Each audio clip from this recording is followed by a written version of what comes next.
Hi everyone. We're excited to welcome you to the channel Learning Languages with Enchao. This is a series of short stories about the life of a super cute 10-year-old girl named Anne. We hope you'll learn many interesting things about English through these fun stories about Anne's school, friends, family, hobbies, and dreams. So, sit back and enjoy today's story. This summer, little Anne eagerly joined a charity group traveling to a remote mountain area. When she arrived, she saw an old, run-down school with cracked walls and a leaky roof. The children were studying on broken wooden chairs, smiling but with worry in their eyes, and felt her heart sink and wanted to help. Back home, she shared the story with her friends and encouraged them to donate books and clothes. Everyone agreed, excited to contribute. The next day, Anne and her friends carefully packed the items and sent them to the village.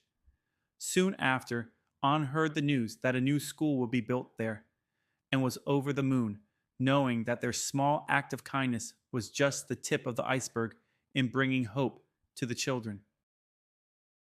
Let's listen to the story again.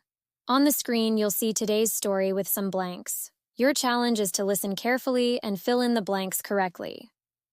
This summer, little Anne eagerly joined a charity group traveling to a remote mountain area. When she arrived, she saw an old, run-down school with cracked walls and a leaky roof. The children were studying on broken wooden chairs, smiling but with worry in their eyes, and felt her heart sink and wanted to help. Back home, she shared the story with her friends and encouraged them to donate books and clothes. Everyone agreed, excited to contribute. The next day, Anne and her friends carefully packed the items and sent them to the village. Soon after, Anne heard the news that a new school would be built there and was over the moon, knowing that their small act of kindness was just the tip of the iceberg in bringing hope to the children. Great job filling in all the missing words. Now, let's keep the fun going with some short questions. Show us how smart you are. Where did Anne go this summer? What did Anne see when arriving at the village in the remote mountain? What were the children doing?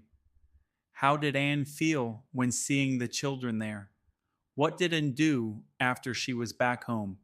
What was the news about? What did their act of kindness bring to the children? That's all for today's story. I'll be back soon with the next journal entry to share with you. Bye for now and lots of love.